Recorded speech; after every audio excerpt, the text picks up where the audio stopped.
Capítulo 2. En el estudio. Al abrir una tarde la puerta, Argensola quedó inmóvil, como si la sorpresa hubiese clavado sus pies en el suelo. Un viejo le saludaba con amable sonrisa. Soy el padre de Julio.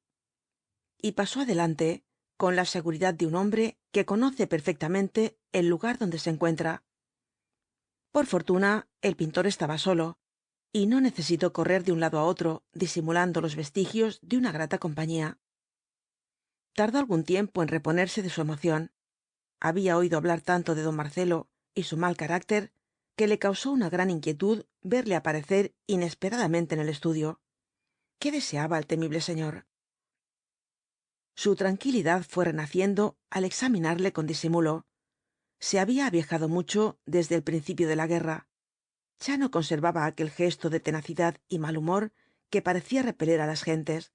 Sus ojos brillaban con una alegría pueril. Le temblaban ligeramente las manos, su espalda se encorvaba. Argensola, que había huido siempre al encontrarle en la calle y experimentado grandes miedos al subir la escalera de servicio de su casa, sintió ahora una repentina confianza. Le sonreía como un camarada, daba excusas para justificar su visita. Había querido ver la casa de su hijo. Pobre viejo. Le arrastraba la misma atracción del enamorado que para alegrar su soledad recorre los lugares que frecuentó la persona amada. No le bastaban las cartas de Julio. Necesitaba ver su antigua vivienda, rozarse con todos los objetos que le habían rodeado, respirar el mismo aire, hablar con aquel joven que era su íntimo compañero. Fijaba en el pintor unos ojos paternales. Un mozo interesante el tal Argensola. Y al pensar esto, no se acordó de las veces que le había llamado sin vergüenza, sin conocerle, sólo porque acompañaba á su hijo en una vida de reprobación. La mirada de Desnoyers se paseó con deleite por el estudio. Conocía los tapices, los muebles, todos los adornos procedentes del antiguo dueño. Él hacía memoria con facilidad de las cosas que había comprado en su vida, á pesar de ser tantas. Sus ojos buscaban ahora lo personal, lo que podía evocar la imagen del ausente, y se fijaron en los cuadros apenas bosquejados, en los estudios sin terminar que llenaban los rincones. ¿Todo era de Julio? Muchos de los lienzos pertenecían á Argensola, pero éste, influenciado por la emoción del viejo, mostró una amplia generosidad. Sí, todo de Julio. Y el padre fué de pintura en pintura, deteniéndose con gesto admirativo ante los bocetos más informes, como si presintiese en su confusión las desordenadas visiones del genio. Tiene talento, ¿verdad? Preguntó implorando una palabra favorable. Siempre le he creído inteligente. Algo diablo, pero el carácter cambia con los años. Ahora es otro hombre. Y casi lloró al oír cómo el español, con toda la vehemencia de su verbosidad, pronta al entusiasmo, ensalzaba al ausente, describiéndole como un gran artista que asombraría al mundo cuando le llegase su hora. El pintor de almas se sintió al final tan conmovido como el padre. Admiraba á este viejo con cierto remordimiento. No quería acordarse de lo que había dicho contra él en otra época. ¡Qué injusticia! Don Marcelo agarraba sus manos como las de un compañero. Los amigos de su hijo eran sus amigos. Él no ignoraba cómo vivían los jóvenes. Si alguna vez tenía un apuro, si necesitaba una pensión para seguir pintando, allí estaba él, deseoso de atenderle. Por lo pronto le esperaba comer en su casa aquella misma noche, y si quería ir todas las noches, mucho mejor. Comería en familia, modestamente. La guerra había cambiado las costumbres, pero se vería en la intimidad de un hogar, lo mismo que si estuviese en la casa de sus padres. Hasta habló de España, para hacerse más grato al pintor. Solo había estado allá una vez por breve tiempo, pero después de la guerra pensaba recorrerla toda. Su suegro era español, su mujer tenía sangre española. En su casa empleaban el castellano como idioma de la intimidad. Ah, España, país de noble pasado y caracteres altivos. Argensola sospechó que de pertenecer él á otra nación, el viejo la habría alabado igualmente. Este afecto no era más que un reflejo del amor al hijo ausente, pero él lo agradecía, y casi abrazó á don Marcelo al decirle adiós. Después de esta tarde fueron muy frecuentes sus visitas al estudio. El pintor tuvo que recomendar á las amigas un buen paseo después del almuerzo, absteniéndose de aparecer en la Rue de la Pompe antes que se cerrase la noche. Pero a veces don Marcelo se presentaba inesperadamente por la mañana, y él tenía que correr de un lado a otro, tapando aquí, quitando más allá, para que el taller conservase un aspecto de virtud laboriosa. Juventud, juventud, murmuraba el viejo con una sonrisa de tolerancia. Y tenía que hacer un esfuerzo, recordar la dignidad de sus años, para no pedir á Argensola que le presentase á las fugitivas, cuya presencia adivinaba en las habitaciones interiores.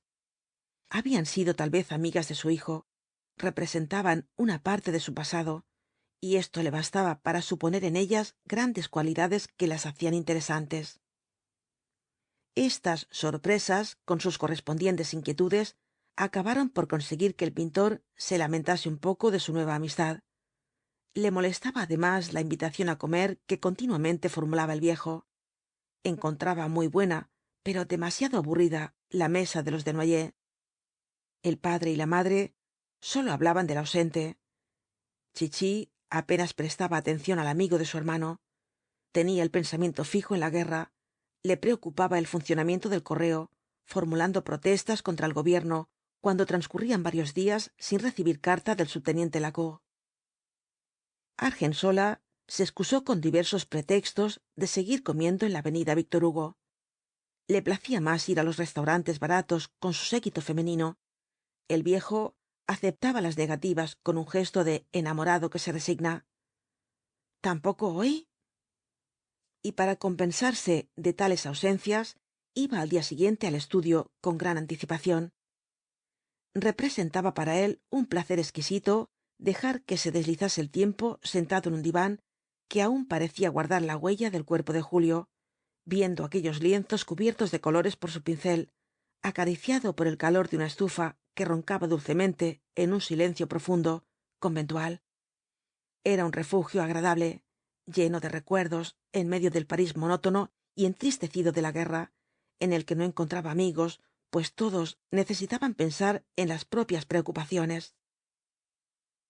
Los placeres de su pasado habían perdido todo encanto. El hotel Drouot ya no le tentaba. Se estaban subastando en aquellos momentos los bienes de los alemanes residentes en Francia, embargados por el gobierno. Era como una respuesta al viaje forzoso que habían hecho los muebles del castillo de Villeblanche tomando el camino de Berlín. En vano le hablaban los corredores del escaso público que asistía á las subastas. No sentía la atracción de estas ocasiones extraordinarias. ¿Para qué hacer más compras? ¿De qué servía tanto objeto inútil? Al pensar en la existencia dura que llevaban millones de hombres a campo raso, le asaltaban deseos de una vida ascética. Había empezado a odiar los esplendores ostentosos de su casa de la avenida Víctor Hugo. Recordaba sin pena la destrucción del castillo. Sentía una pereza irresistible cuando sus aficiones pretendían empujarle, como en otros tiempos, a las compras incesantes. No, mejor estaba allí, y allí era siempre el estudio de Julio. Argensola trabajaba en presencia de don Marcelo. Sabía que el viejo abominaba de las gentes inactivas, y había emprendido varias obras, sintiendo el contagio de esta voluntad inclinada a la acción.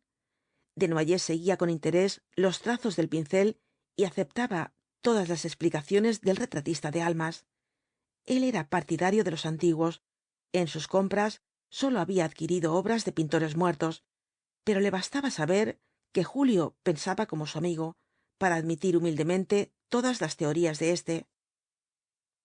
La laboriosidad del artista era otra. A los pocos minutos prefería hablar con el viejo, sentándose en el mismo diván. El primer motivo de conversación era el ausente. Repetían fragmentos de las cartas que llevaban recibidas. Hablaban del pasado con discretas alusiones. El pintor describía la vida de Julio antes de la guerra como una existencia dedicada por completo a las preocupaciones del arte. El padre no ignoraba la inexactitud de tales palabras, pero agradecía la mentira como una gran muestra de amistad. Argensola era un compañero bueno y discreto. Jamás, en sus mayores desenfados verbales, había hecho alusión á madama Laurier. En aquellos días preocupaba al viejo el recuerdo de ésta. La había encontrado en la calle dando el brazo á su esposo, que ya estaba restablecido de sus heridas.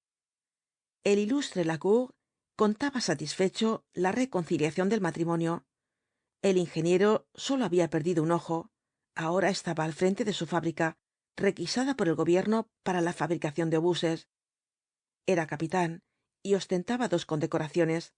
No sabía ciertamente el senador cómo se había realizado la inesperada reconciliación. Les había visto llegar un día a casa juntos, mirándose con ternura, olvidados completamente del pasado. ¿Quién se acuerda de las cosas de antes de la guerra? Había dicho el personaje. Ellos y sus amigos han olvidado completamente lo del divorcio. Vivimos todos una nueva existencia. Yo creo que los dos son ahora más felices que antes. Esta felicidad la había presentido Desnoyers al verles, y el hombre de rígida moral, que anatematizaba el año anterior la conducta de su hijo con Laurier, teniéndola por la más nociva de las calaveradas, sintió cierto despecho al contemplar á Margarita pegada á su marido, hablándole con amoroso interés. Le pareció una ingratitud esta felicidad matrimonial, una mujer que había influido tanto en la vida de Julio. ¿Así pueden olvidarse los amores? Los dos habían pasado como si no le conociesen. Tal vez el capitán Laurier no veía con claridad, pero ella le había mirado con sus ojos cándidos, volviendo la vista precipitadamente para evitar su saludo. El viejo se entristeció ante tal indiferencia, no por él, sino por el otro. Pobre Julio. El inflexible señor, en plena inmoralidad mental, lamentaba este olvido como algo monstruoso. La guerra era otro objeto de conversación durante las tardes pasadas en el estudio. Argensola ya no llevaba los bolsillos repletos de impresos, como al principio de las hostilidades. Una calma resignada y serena había sucedido á la excitación del primer momento, cuando las gentes esperaban intervenciones extraordinarias y maravillosas. Todos los periódicos decían lo mismo. Le bastaba con leer el comunicado oficial, y este documento sabía esperarlo sin impaciencia, presintiendo que, poco más o menos, diría lo mismo que el anterior. La fiebre de los primeros meses, con sus ilusiones y optimismos, le parecía ahora algo quimérico. Los que no estaban en la guerra habían vuelto poco á poco á las ocupaciones habituales. La existencia recobraba su ritmo ordinario. Hay que vivir, decían las gentes, y la necesidad de continuar la vida llenaba el pensamiento, con sus exigencias inmediatas.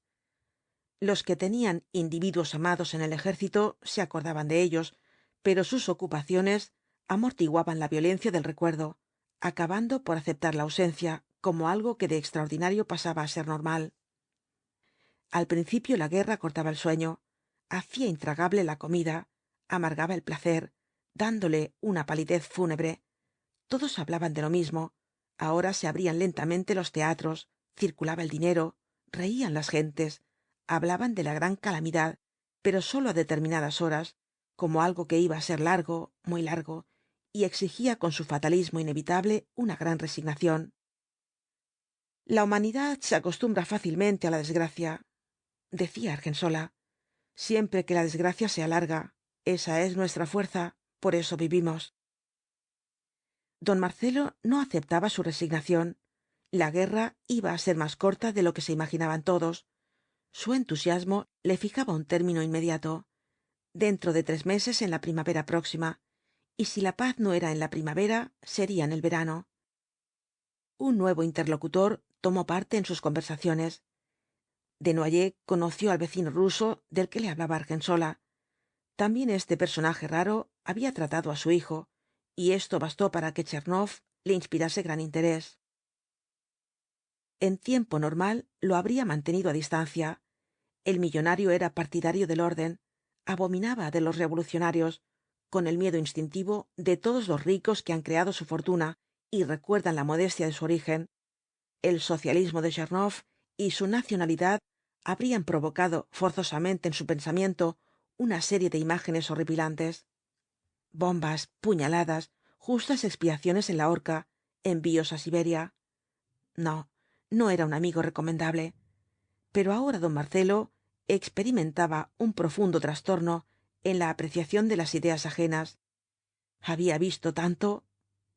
Los procedimientos terroríficos de la invasión, la falta de escrúpulos de los jefes alemanes, la tranquilidad con que los submarinos echaban á pique buques pacíficos cargados de viajeros indefensos, las hazañas de los aviadores que á 2000 metros de altura arrojaban bombas sobre las ciudades abiertas, destrozando mujeres y niños, le hacían recordar como sucesos sin importancia los atentados del terrorismo revolucionario que años antes provocaban su indignación.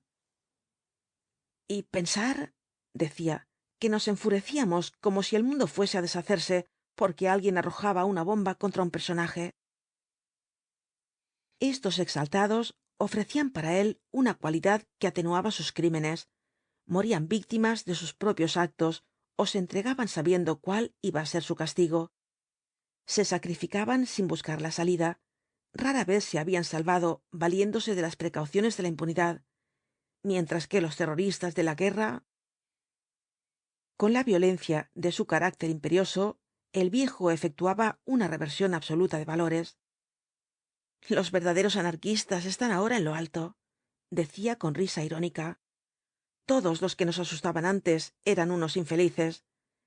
En un segundo matan los de nuestra época más inocentes que los otros en 30 años. La dulzura de Tchernoff, sus ideas originales, sus incoherencias de pensador acostumbrado á saltar de la reflexión á la palabra sin preparación alguna, acabaron por seducir á don Marcelo. Todas sus dudas las consultaba con él.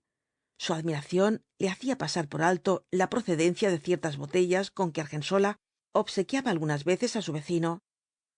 Aceptó con gusto que Tchernoff consumiese estos recuerdos de la época en que vivía él luchando con su hijo. Después de saborear el vino de la avenida Víctor Hugo, sentía el ruso una locuacidad visionaria semejante á la de la noche en que evocó la fantástica cabalgada de los 4 jinetes apocalípticos. Lo que más admiraba á Desnoyers era su facilidad para exponer las cosas, fijándolas por medio de imágenes. La batalla del Marne con los combates subsiguientes y la carrera de ambos ejércitos hacia la orilla del mar eran para él hechos de fácil explicación.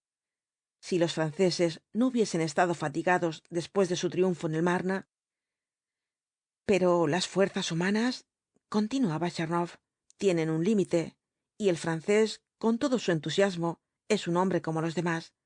Primeramente, la marcha rapidísima del este al norte para hacer frente á la invasión por Bélgica, luego los combates, a continuación una retirada veloz para no verse envueltos, finalmente una batalla de 7 días, y todo esto en un período de 3 semanas nada más. En el momento del triunfo faltaron piernas á los vencedores para ir adelante, y faltó caballería para perseguir los fugitivos. Las bestias estaban más extenuadas aún que los hombres.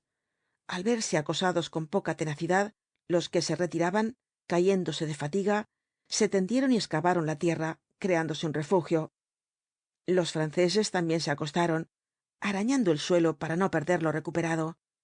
Y empezó de este modo la guerra de trincheras. Luego, cada línea, con el intento de envolver á la línea enemiga, había ido prolongándose hacia el norte, y de los estiramientos sucesivos resultó la carrera hacia el mar de unos y otros, formando el frente de combate más grande que se conocía en la historia. Cuando don Marcelo, con su optimismo entusiasta, anunciaba la terminación de la guerra para la primavera siguiente, para el verano, siempre con 4 meses de plazo á lo más, el ruso movía la cabeza. Esto será largo, muy largo. Es una guerra nueva, la verdadera guerra moderna. Los alemanes iniciaron las hostilidades a estilo antiguo, como si no hubiesen observado nada después de 1870, una guerra de movimientos envolventes, de batallas a campo raso, lo mismo que podía discurrirla Moltke imitando a Napoleón. Deseaban terminar pronto, y estaban seguros del triunfo. ¿Para qué hacer uso de procedimientos nuevos? Pero lo del Marne torció sus planes. De agresores tuvieron que pasar á la defensiva, y entonces emplearon todo lo que su Estado Mayor había aprendido en las campañas de japoneses y rusos, iniciándose la guerra de trincheras, la lucha subterránea, que es lógica por el alcance y la cantidad de disparos del armamento moderno, la conquista de 1 kilómetro de terreno representa ahora, más que hace un siglo, el asalto de una fortaleza de piedra. Ni unos ni otros van a avanzar en mucho tiempo. Tal vez no avancen nunca definitivamente. Esto va a ser largo y aburrido, como las peleas entre atletas de fuerzas equilibradas. Pero alguna vez tendrá su fin, dijo Desnoyers. Indudablemente. Pero quién sabe cuándo. ¿Y cómo quedarán unos y otros cuando todo termine? Él creía en un final rápido, cuando menos lo esperase la gente, por la fatiga de uno de los dos luchadores, cuidadosamente disimulada hasta el último momento. Alemania será la derrotada, añadió con firme convicción. No sé cuándo ni cómo, pero caerá lógicamente. Su golpe maestro le falló en septiembre al no entrar en París deshaciendo al ejército enemigo. Todos los triunfos de su baraja los echó entonces sobre la mesa. No ganó, y continúa prolongando el juego, porque tiene muchas cartas, y lo prolongará todavía largo tiempo. Pero lo que no pudo hacer en el primer instante, no lo hará nunca. Para Tchernoff, la derrota final no significaba la destrucción de Alemania, ni el aniquilamiento del pueblo alemán. A mí me indignan, continuó, los patriotismos excesivos. Oyendo a ciertas gentes que formulan planes para la supresión definitiva de Alemania, me parece estar escuchando a los pangermanistas de Berlín cuando repartían los continentes. Luego concretó su opinión. Hay que derrotar al imperio para tranquilidad del mundo, suprimir la gran máquina de guerra que perturba la paz de las naciones. Desde 1870 todos vivimos pésimamente. Durante 44 años se ha conjurado el peligro, pero en todo este tiempo, ¡qué de angustias! Lo que más irritaba a Tchernoff era la enseñanza inmoral nacida de esta situación y que había acabado por apoderarse del mundo. La glorificación de la fuerza, la santificación del éxito, el triunfo del materialismo, el respeto al hecho consumado, la mofa de los más nobles sentimientos, como si fuesen simples frases sonoras y ridículas, el trastorno de los valores morales, una filosofía de bandidos que pretendía ser la última palabra del progreso, y no era más que la vuelta al despotismo, la violencia, la barbarie de las épocas más primitivas de la historia. Deseaba la supresión de los representantes de esta tendencia, pero no por esto pedía el exterminio del pueblo alemán. Este pueblo tiene grandes méritos confundidos con sus malas condiciones, que son herencia de un pasado de barbarie demasiado próximo. Posee el instinto de la organización y del trabajo, y puede prestar buenos servicios a la humanidad. Pero antes es necesario administrarle una ducha, la ducha del fracaso. Los alemanes están locos de orgullo, y su locura resulta peligrosa para el mundo. Cuando hayan desaparecido los que les envenenaron con ilusiones de hegemonía mundial, cuando la desgracia haya refrescado su imaginación y se conformen con ser un grupo humano, ni superior ni inferior a los otros, formarán un pueblo tolerante, útil y quién sabe si hasta simpático. No había en la hora presente para Tchernoff pueblo más peligroso. Su organización política la convertía en una horda guerrera educada a puntapiés y sometida a continuas humillaciones para anular la voluntad que se resiste siempre a la disciplina. Es una nación donde todos reciben golpes y desean darlos al que está más abajo. El puntapié que suelta el emperador se transmite de dorso en dorso hasta las últimas capas sociales. Los golpes empiezan en la escuela y se continúan en el cuartel, formando parte de la educación. El aprendizaje de los príncipes herederos de Prusia consistió siempre en recibir bofetadas y palos de su progenitor el rey. El Kaiser pega a sus retoños, el oficial a sus soldados, el padre a sus hijos y a la mujer, el maestro a los alumnos, y cuando el superior no puede dar golpes, impone a los que tiene debajo el tormento del ultraje moral. Por eso, cuando abandonaban su vida ordinaria, tomando las armas para caer sobre otro grupo humano, eran de una ferocidad implacable. Cada uno de ellos, continuó el ruso, lleva debajo de la espalda un depósito de patadas recibidas, y desea consolarse dándolas á su vez á los infelices que coloca la guerra bajo su dominación. Este pueblo de señores, como él mismo se llama, aspira á serlo, pero fuera de su casa.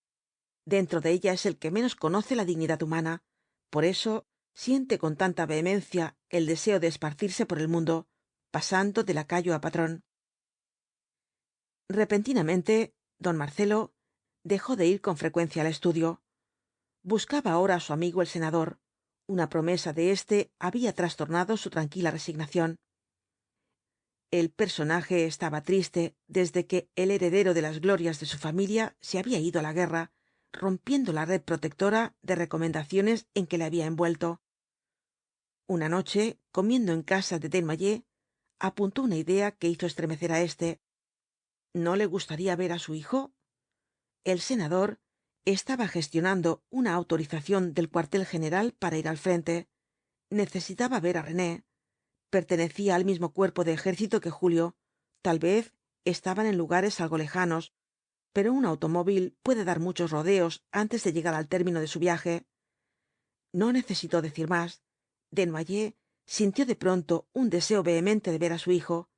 Llevaba muchos meses teniendo que contentarse con la lectura de sus cartas y la contemplación de una fotografía hecha por uno de sus camaradas.